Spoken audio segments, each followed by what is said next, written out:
नमस्कार मेरे प्यारे साथियों, सोमवीर सिंह एक बार पुनः आप सभी का त्रिमूर्ति कोचिंग सेंटर यूट्यूब चैनल में स्वागत करता हूं। अभी हाल ही में हमारा करंट अफेयर्स का श्रृंखला चल रहा है। आप सभी उन क्वेश्चनों को उम्मीद है करते जा रहे होंगे। इसी प्रकार लगातार जो भी अप्रैल मंथ और मार्च के जो करंट के क्वेश्चन हैं, जो मुझे लगता है बहुत ज़्यादा इम्पोर्टेंट हैं, उन सभी क्वेश्चनों को मैं लेकर के चल रहा हूँ। तो क्लास को प्रारंभ करने से पहले पुनः वही आपसे गुजारिश, जो भी व्यक्ति पहली बार आए हुए हैं चैनल पर तो चैनल को सब्सक्राइब करिएगा, और यदि पहले से जुड़े हुए हैं तो लाइक और शेयर अवश्य करिए। मेरे साथियों, जितना आप मुझे मदद करेंगे कोशिश मैं भी वही करूंगा जिससे आप लोगों का भला हो सके।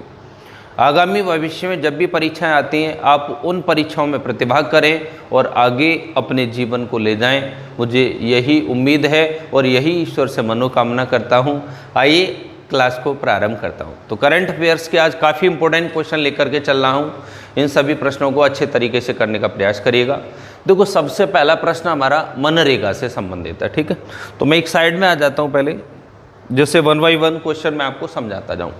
देखो, मनरेगा MNREGA, मनरेगा को कहते हैं महात्मा गांधी राष्ट्रीय रोजगार गारंटी योजना, ठीक।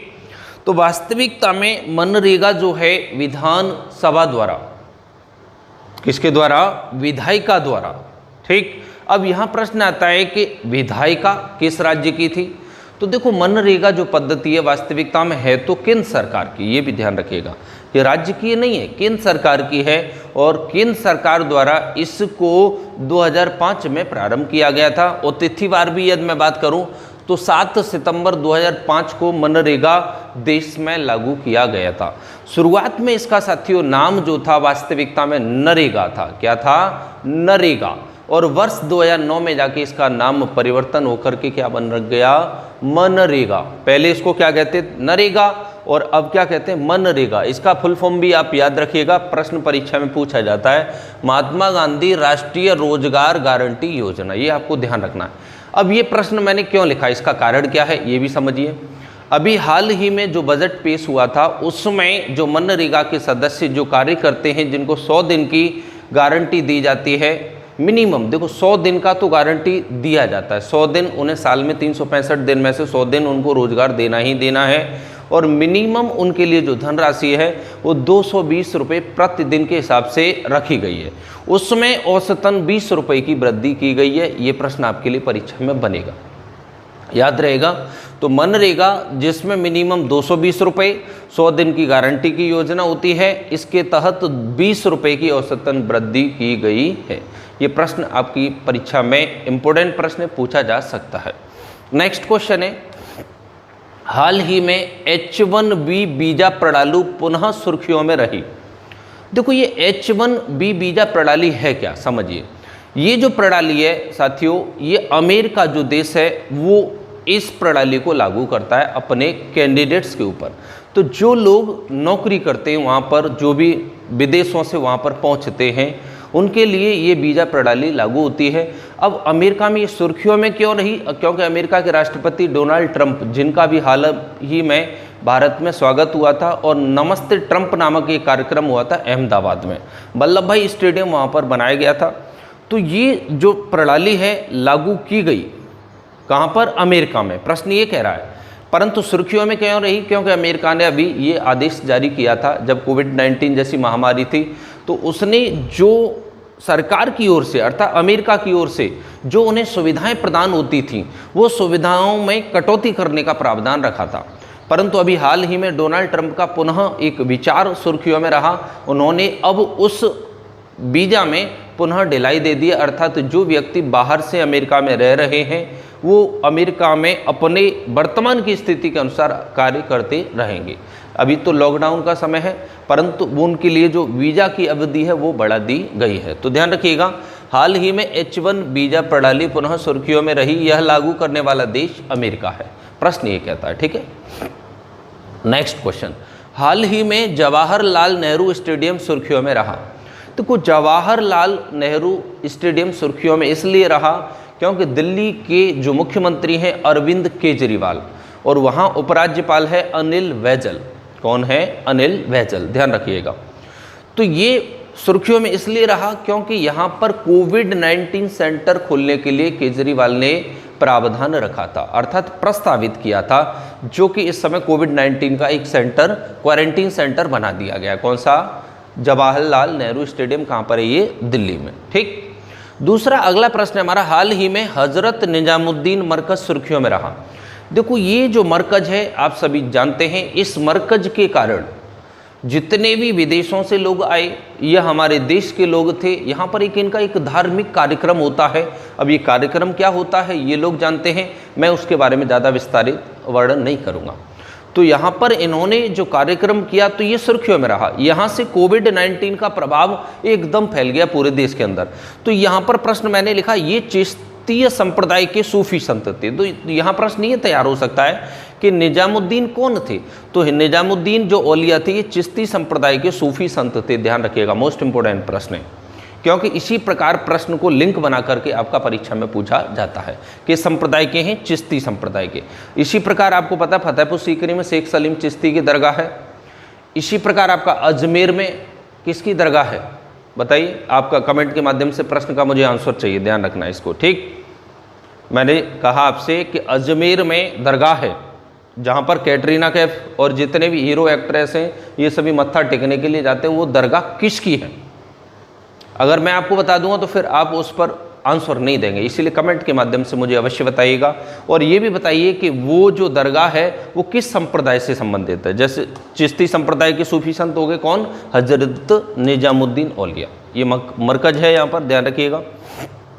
नेक्स्ट क्वेश्चन आपका, कोविड-19 के लिए राहत कोष एक बनाया गया है जो कि पीएम केयर्स के नाम से। देखो प्रधानमंत्री आपदा कोष एक पहले हुआ करता था, सरकार आप लोगों को पता है पहले किन की रही है, ठीक है। तो अभी इन्होंने उसका नाम परिवर्तन करके क्या कर दिया? पीएम केयर्स, और ये राष्ट्रपति के द्वारा मंजूरी दी जाती है। तो आर्टिकल 123 के तहत इसका प्रावधान होता है।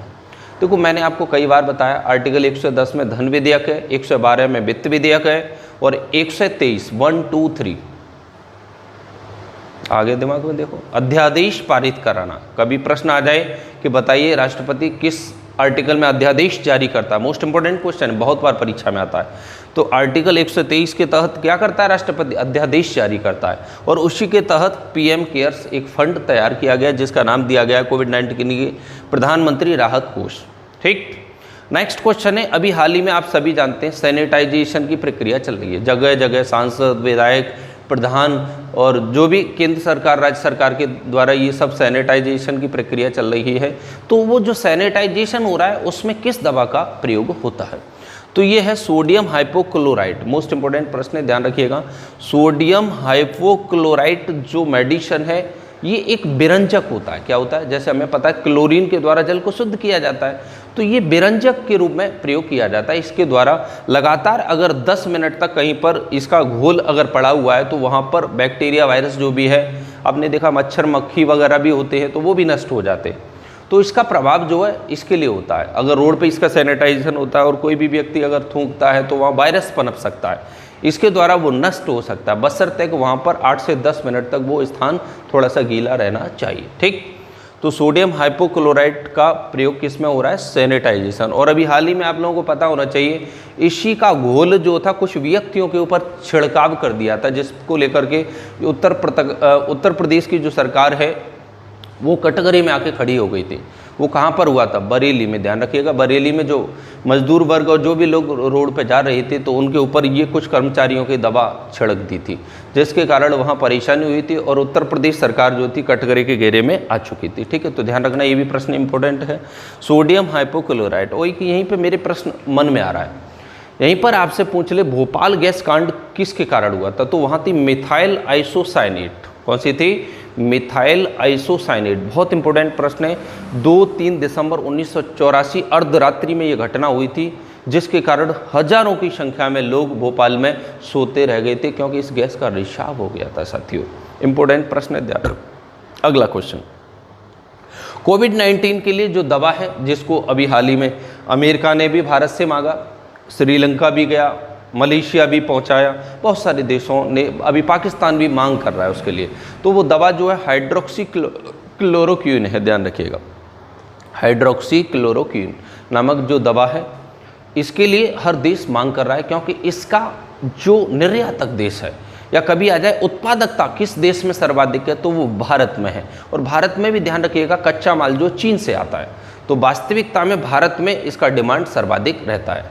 डिमांड का मतलब उत्पादकता सर्वाधिक रहता है, और सभी देशों को भारत ने सप्लाई भी किया है हाइड्रोक्सी क्लोरोक्विन। और ध्यान रखिएगा मलेरिया के लिए जो दवा होती है वो होती है सिनकोना की छाल, जिसे क्लोरोक्विन नामक दवा के रूप में जानते हैं। क्या कहते हैं उसको? क्लोरोक्विन। ठीक, आइए अगला प्रश्न। स्ट्रैंडेड इन इंडिया नामक एक पोर्टल पर्यटन मंत्रालय ने प्रारंभ किया है। अच्छा प्रश्न है, ध्यान रखिएगा। स्ट्रैंडेड इन इंडिया नामक पोर्टल पर्यटन मंत्रालय ने प्रारंभ किया। अब ये है क्या? देखो क्या हुआ था, अभी हाल ही में कोविड-19 का जब प्रारंभ, इसका जो प्रकोप है भारत में प्रारंभ हुआ, तो जो भी विदेशी नागरिक भारत में फंस गए थे, अब वो एकदम तड़पने लगे, तो उसके लिए इंडिया ने एक पोर्टल जारी किया जिसका नाम है स्ट्रैंडेड इन इंडिया। तो उनको भारत की ओर से जो भी सुविधाएं उपलब्ध कराई जा सकती हैं वो अपना डिटेल इस पोर्टल पे फिलअप करेंगे, और उसके माध्यम से भारत सरकार उनको जो भी सुविधाएं मुहैया करा सकती है वो कराने का प्रयास करेगी। नेक्स्ट क्वेश्चन है आपके लिए, कोविड पेट्रोलिंग। देखो ये पीले कलर की पेट्रोलिंग मतलब बाइक वहाँ पर प्रारंभ की गई है दिल्ली में। तो ये क्या, वहाँ कोविड-19 से संबंधित जो भी लोग रोडों पे निकलते हैं उनके लिए देखभाल के लिए लागू की गई है। कोविड-19 पेट्रोलिंग बाइक प्रारंभ करने वाला राज्य कौन सा है? दिल्ली। ध्यान रखिएगा। हाल ही में विवाद से विश्वास योजना सुर्खियों में रही, ये भी जानते हैं। विवाद से विश्वास योजना जो अभी हाल ही में जब बजट पेश किया गया था वित्त मंत्री निर्मला सीतारमण के द्वारा, तो उसमें यह स्कीम लॉन्च की गई थी। इसमें क्या होता है, जो करदाताएं हैं जिनके अंदर किसी भी प्रकार का कर को लेकर के भ्रम पैदा होता है, तो उनके लिए यह योजना प्रारंभ की गई है। तो इसमें लिखा है इसका संबंध कर विवाद के समाधान से है। किससे है? कर विवाद के समाधान से इसका संबंध है। विवाद से विश्वास योजना। देखो लास्ट में मैं आपको इसका स्क्रीनशॉट छोड़ूंगा, परंतु मेरी आप सभी से गुजारिश है कि जो प्रश्न मैं आपको करा रहा हूँ इन प्रश्नों को अपनी कॉपी पर अवश्य नोट किया करो, क्योंकि भविष्य में ये प्रश्न जब भी परीक्षा में जाएंगे तो एक बार इनको रिवाइज अवश्य करके जाइएगा, क्योंकि ये महत्वपूर्ण प्रश्न है आपके लिए। और आपसे पुनः गुजारिश, शेयर अवश्य कर दिया करो मित्रों। जितना अच्छा शेयर होगा मेरा भी मन उतना ही अच्छा आप लोगों को पढ़ाने में लगता रहेगा, ध्यान रखिएगा। नेक्स्ट क्वेश्चन है राष्ट्रीय समुद्री दिवस। देखो ये भी, अब देखो विश्व नहीं है, ये राष्ट्रीय समुद्री दिवस है। ये 5 अप्रैल को मनाया गया और ये 56वां था, 1964 से प्रारंभ हुआ है। ध्यान रखिएगा, राष्ट्रीय समुद्री दिवस 5 अप्रैल को मनाया गया। प्रारंभ कब से हुई है?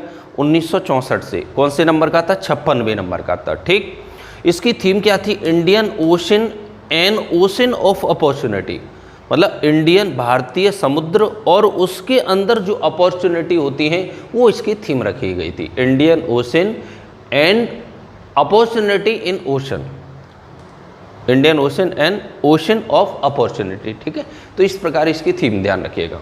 अगला प्रश्न है आप लोगों के लिए। देखो अभी हाल ही में ताली थाली दीप प्रज्वलित बहुत सारे इसके लिए ये प्रावधान हुआ। कोविड-19 आप सभी जानते हैं इसका प्रकोप इतना बुरा है कि हर व्यक्ति अपने घरों में कैद है, कोई भी व्यक्ति बाहर नहीं जाता।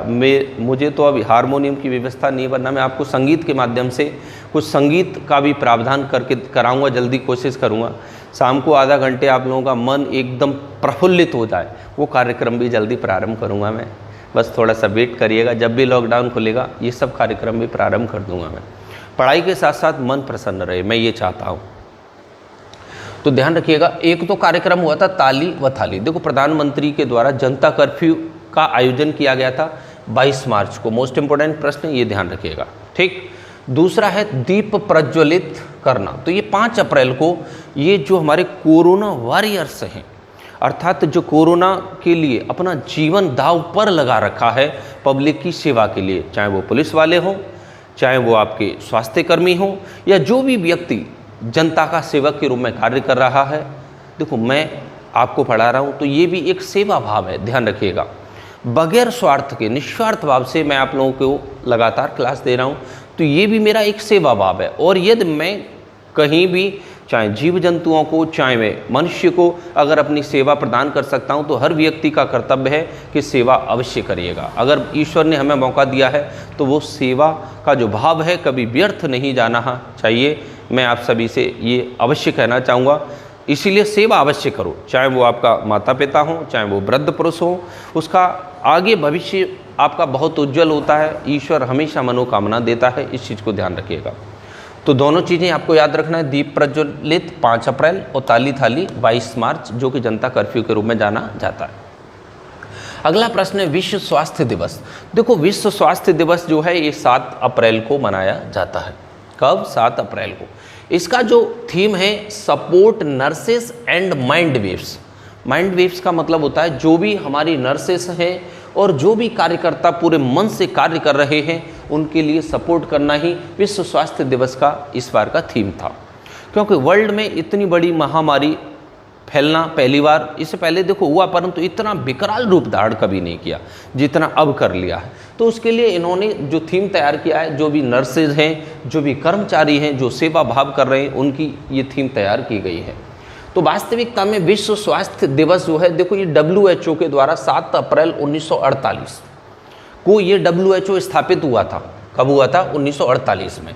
और इसका जो प्रारंभीकरण हुआ है ये 1950 से प्रारंभ हुआ है। WHO जिसे विश्व स्वास्थ्य संगठन के नाम से जानते हैं, और ये विश्व स्वास्थ्य दिवस है 7 अप्रैल को। ठीक है, ध्यान रखना। अगला प्रश्न आपके लिए, विश्व होम्योपैथी दिवस। होम्योपैथिक आप सब जानते हैं, देखो एक होता है एलोपैथिक जिसमें हम दवा मेडिकल स्टोर से खाते हैं, और एक होता है होम्योपैथी जो कि हमारी होम्योपैथी में ज़्यादा नुकसान नहीं होता, और एक होता है आयुर्वेद। आयुर्वेद में देखो अभी मैंने कल आपको धन्वंतरी योजना बताई थी। धन्वंतरी योजना प्रारंभ करने वाला राज्य कमेंट के माध्यम से आप बताएंगे, ध्यान रखिएगा। देखो जो प्रश्न मैं बोल रहा हूँ, एक प्रश्न मैं इससे पहले बोल चुका हूँ आपसे, वो थी अजमेर की दरगाह, और दूसरा मैंने अभी बोला धन्वंतरी योजना प्रारंभ करने वाला राज्य, जो कल मैंने आपको बताया था क्लास में, तो वो मुझे आप कमेंट के माध्यम से बताएंगे। तो विश्व होम्योपैथी दिवस, देखो आयुर्वेद होता है, होम्योपैथिक होता है, और एक होता है एलोपैथिक। तो आयुर्वेद शुरुआत से हमारा आयुर्वेद चला आ रहा है, क्योंकि हमने पढ़ा था यजुर्वेद, ये हमारा वैदिक सभ्यता है। तो आयुर्वेद का हमें सबसे बड़ा ज्ञान प्राप्त होता है, और आयुर्वेद में कभी भी व्यक्ति को हानि नहीं होती है, और वो दवा थोड़े समय बाद कारगर हो जाती है, बहुत अच्छे उसके रिजल्ट आते हैं। परंतु लोग आज के समय में उसका प्रयोग नहीं करते हैं। मैं तो यही चाहूँगा कि घरेलू जो जड़ी बूटियाँ होती हैं उसका लाभ बहुत जल्दी प्राप्त होता है, और लंबे समय तक उसका लाभ होता है, बीमारी जड़ से खत्म हो जाती है, ध्यान रखिएगा। तो विश्व होम्योपैथी दिवस 10 अप्रैल को मनाया गया।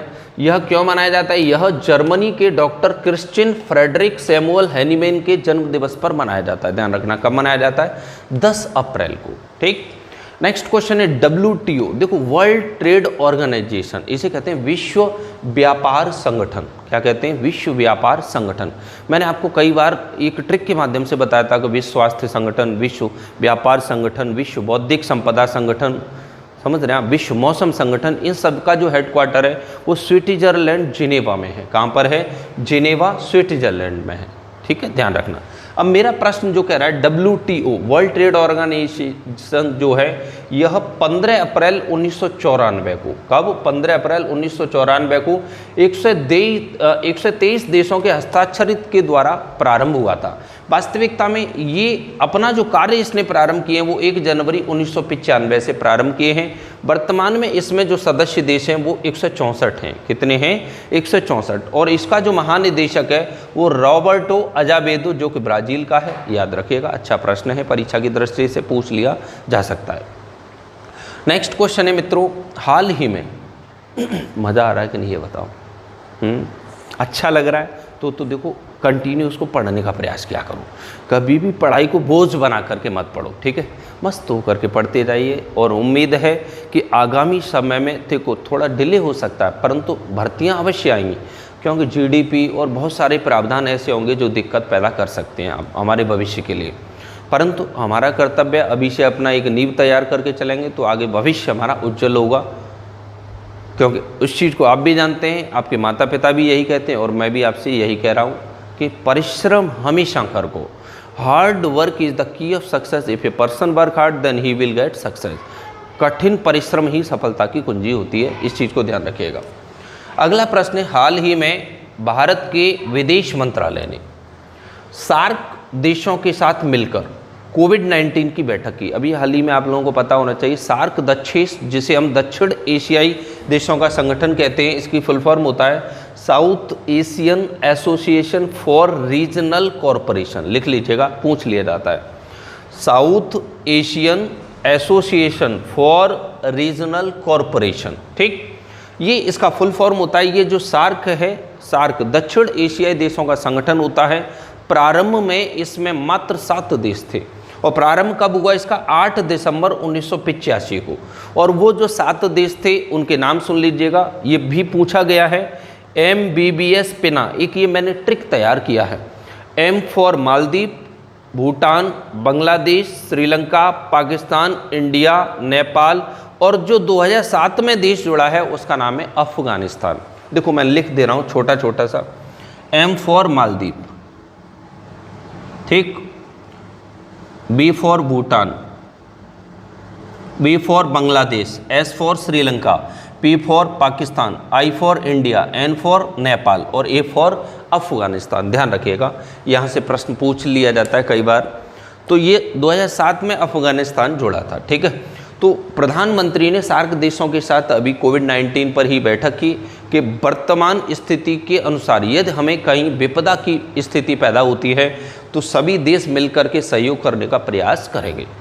तो ये प्रश्न पूछ सकता है आपसे। देखो पुराने प्रश्न ये पूछ सकता है कब स्थापना हुई, इसका हेडक्वार्टर कहाँ पर है? काठमांडू, नेपाल में है। ध्यान रखिएगा। इसका पहला सम्मेलन कहाँ पर हुआ? बांग्लादेश, ढाका में हुआ था। ये भी याद रखिएगा आप। ठीक है, वर्तमान कहाँ पर ये सम्मेलन? अभी वर्तमान के हिसाब से तो सम्मेलन ज़्यादातर इस समय आप सब जानते हैं निरस्त की अवस्था में चल रहे हैं। अगला प्रश्न है आपका, हाल ही में IMF, देखो ये होता है इंटरनेशनल मॉनेटरी फंड, जिसे अंतर्राष्ट्रीय मुद्रा कोष कहते हैं। क्या कहते हैं? अंतर्राष्ट्रीय मुद्रा कोष। इसकी स्थापना 1944 में हुई है और शुरुआत इसकी 1945 में हुई है।